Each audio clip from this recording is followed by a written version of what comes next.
જય શ્રી કૃષ્ણ. જય હો, મંગલમય હો.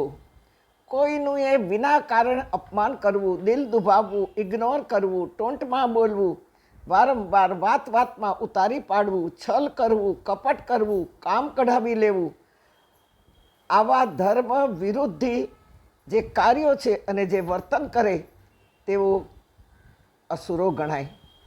આ બધામાં અસુરોના લક્ષણો હોય. તેઓ રાક્ષસો ના ગણાય, અસુરો ગણાય.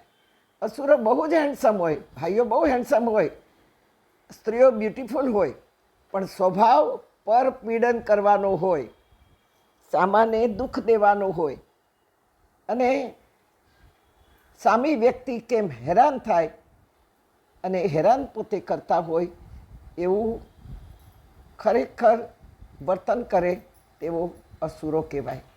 અસુસુ રમતે બુધા, પોતાનો સ્વાર્થ સધાય એ જ તેઓ જોતા હોય અને તેઓના સ્વાર્થ સધાવવા માટે તે ગમે તેવી હદ સુધી જમવા તૈયાર હોય. આ અસુરાય છે. બસ દૂર રહેવું, મૌન રહેવું, દલીલોથી બચવું.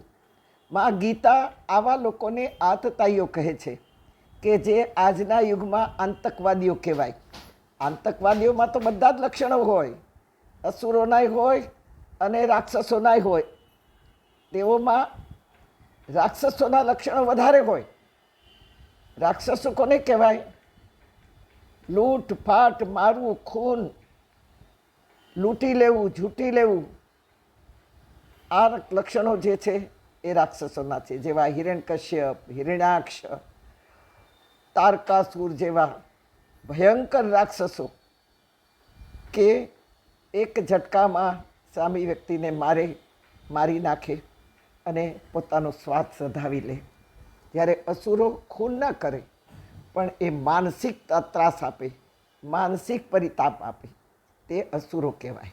હા, જીવનની હર પલ હર ક્ષણ આનંદ અને શાંતિ પ્રાપ્ત કરવા માટે જ છે. જીવનમાં શાંતિ ન હોત અને શાંતિ પછી આવતો આનંદ ન હોત તો જીવવાની મજા શું છે? શા માટે જીવવું? કોની માટે જીવવું? અને જીવીને કરવું શું? તેથી જીવનમાં શાંતિ અને આનંદ, રામ અને કૃષ્ણ આ બંને દેવોનું પ્રાગટ્ય હર પલ હર ક્ષણ આપણી અંદર થવું જોઈએ. બાકી તો જીવન ગયા જન્મોના આધારે સુખ દુઃખ ભોગવે છે. આ જન્મોના કર્મોથી બેલેન્સ બની જાય થોડું ઘણું. જન્માંતરના કર્મોને મૂંગે મોઢે સહન કરી લઈએ, પસાર કરી દઈએ અને એમાં પણ ત્યાર પછી પણ બેસી નથી રહેવાનું. કંઈક કરવા માટે મોકલ્યા છે ભગવાને. તેથી સામે પ્રભુના કર્મો કરીએ, પ્રભુ સ્વીકારે તેવા કર્મો કરી સરભર કરતા શીખવાનું છે. માં ગીતા કહે છે કે અધ્યાત્મ જ્ઞાન નિત્યત્વમ તત્વ જ્ઞાનાર્થ દર્શનમ. અધ્યાત્મ જ્ઞાનને રસ્તે ચાલવાનો પ્રયત્ન કર.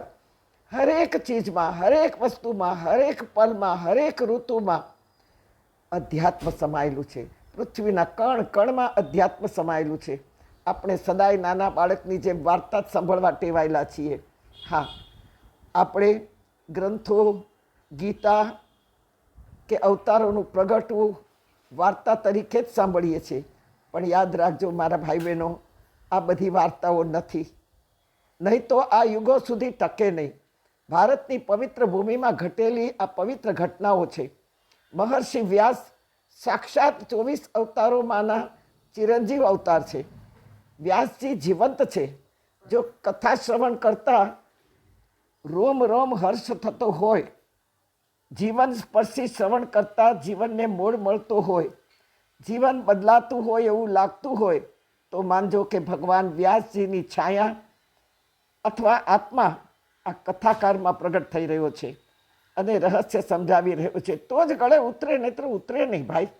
બાકી તો મોટે ભાગે કથાઓમાં વાર્તાઓ, ટૂચકાઓ, જોક્સ બોલવા, ગાવું, વગાડવું, ખાવા પીવાની વાતો કરવી, રેસીપી બોલવી, કલાકો સુધી શ્રોતાઓને ધૂનમાં જકડી રાખીને સમય જ પસાર થતો હોય છે. શ્રોતાઓ બિચારા સંસારની ધૂનમાંથી માંડ માંડ નીકળી અને પ્રભુની ધૂન સુધી આવવા તૈયાર થતા હોય તો અહીંયા પણ એ જ ધૂન છે. જે કથા જીવનની વ્યથા હરવા માટે હોય એને બદલે એસી હોલમાં શ્રોતાઓ બેઠા હોય ચેરને અઢેલીને ઝબકીમાં આવી જતી હોય, ઝોલું આવી જતું હોય અને કથાકાર સતત ધૂનમાં રાખતો હોય તો થાક તો ઉતરવાનો જ છે. હવે હું તમને એક સત્ય વાત કરું. મારી કથાની જ્યાં જ્યાં પત્રિકાઓ જાય ને જ્યાં જ્યાં જાણ થાય ત્યાં મેસેજો મોકલવા માંડે શ્રોતાઓ કે ગાવા બજાવવા કે ધૂન નહીં બોલાવતા, બસ બોલજો બોલજો બોલજો, અમારે બધું જાણવું છે.